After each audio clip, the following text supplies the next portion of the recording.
আসসালামু আলাইকুম গাইস, কি অবস্থা? সবাই কেমন আছেন? আশা করি আপনারা সকলে ভালো আছেন। নিয়ে আসলাম আপনাদের জন্য কে তোর আমার চেয়ে আপন গল্পের পার্ট 6। তো চলুন আর দেরি কিসের, এখনই গল্পটি শুরু করি। এই কথা শুনে আমার মা যেন কেমন করে বাবার দিকে তাকায়। তখনই রোদেলা বলে উঠে, আপনি যা ভালো বুঝেন তাই করতে পারেন, তবে আমি এসব কিছুই চাই না। আল্লাহর রহমতে আমাদের অনেক আছে, আর আপনার ছেলে তো চাকরি করছেই। তারপর বাবা বলল, তবু আমি তোমাদের নামে সব কিছু লিখে দিতে চাই। রোদেলা বলল, আচ্ছা ঠিক আছে।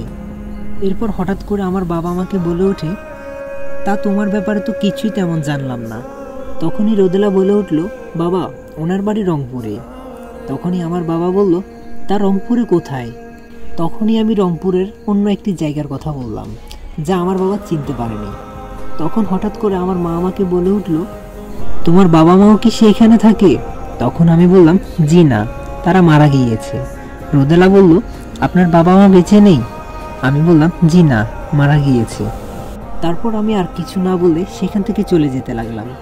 তখনই আমার বাবা যেন রোদেলাকে কি বলতে থাকে, তা আমি শুনতে পাই, এমন একটা অচেনা লোককে বাড়িতে থাকতে দেওয়া কি ভালো? তখন রোদেলা বলল, না, রিয়াজকে তো সে আবার আমাদের কাছে নিয়ে এসেছে, তাই এখানে কিছুদিন থাকতে বললাম। তখনই আমার মা বলল, থাকুক না, আর ছেলেটাকে দেখে তেমন কিন্তু মনে হলো না। তখনই আমার বাবা আবার বলে উঠে, তোমার তো সবাইকে দেখলেই এমন মনে হয়, আজই তুমি ওকে যেতে বলো। তখনই রোদেলা বলে উঠে, আচ্ছা ঠিক আছে বাবা। তারপর রোদেলা আমাকে গিয়ে যখনই এসব কথা বলতে যাবে, তখন রোদেলার বাবা তাকে বলে ওঠে, তাকে কি এমনভাবে এসব কথা বলা ঠিক হবে? তখনই রোদেলা বলে উঠল, তাছাড়া আর কি বলবো, কয়েক হাজার টাকা দিয়ে না হয় যেতে বলি। তখন আবার রোদেলার বাবা বলল, তার চেয়ে ওকে বলো যে বাড়ি থেকে চলে যাওয়ার আগে আমার সাথে কথা বলে যেতে। রোদেলা বলল, কিন্তু কেন বাবা, আপনার সাথে আবার কেন দেখা করবে? তখন রোদেলার বাবা বলল, ভাবছিলাম আমার অফিসে তো কয়েকজন লোক দরকার ছিল, তার মধ্যে তাকে বলে দেখি, সে যদি করে এখানে কাজ, আর তাকে দেখে মনে হয় সে পারবে কাজ করতে। তখনই রোদেলা বলল, আচ্ছা বলে দেখব তাকে। তারপর আমি রোদেলাকে বলা সব কথা শুনতে পেয়ে ভাবতে থাকি, তাহলে এখন আমি কোথায় থাকব? তখন রোদেলা আমার কাছে এসে বলে, আপনার সাথে কিছু কথা ছিল। আমি বললাম, বলুন।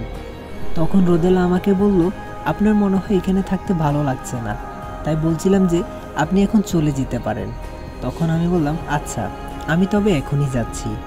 তখন রোদেলা আবার বলল, আচ্ছা ঠিক আছে, কিন্তু যাওয়ার আগে আমার বাবা আপনার সাথে দেখা করতে চান।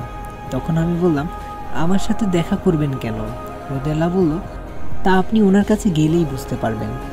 তারপর আমি রোদেলার বাবার কাছে যাই, আর ওনাকে বলি, আপনি আমাকে কি কিছু বলবেন? রোদেলার বাবা বলল, তুমি আজ চলে যাবে? আমি বললাম, এখনই চলে যাব। রোদেলার বাবা বলল, তোমাকে তো আগেই বলেছি, রিয়াজ আমার একমাত্র নাতি, আর তাকে তুমি আমাদের কাছে নিয়ে এসেছো, তাই তোমার জন্য কিছু করতে চাচ্ছিলাম। আমি তখন বললাম, জি বলুন। রোদেলার বাবা বলল, আচ্ছা তুমি কি আমার অফিসে চাকরি করবে? আমি তখন বলি, আপনি দিলে অবশ্যই করব।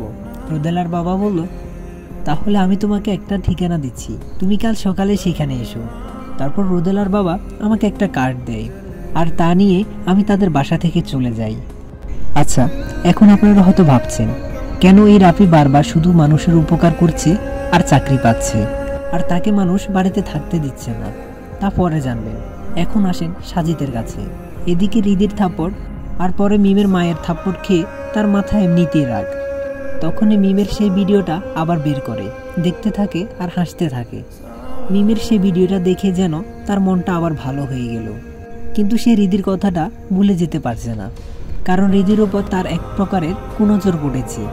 তখনই তার এক বন্ধু তাকে কল করে আর তাকে এক জায়গায় আসতে বলে। তা শুনে সাজিদও বাইরে চলে গেল। এদিকে মিমের মা সাজিদের এই সকল কাজ দেখে যেন হতভম্ব হয়ে যায়।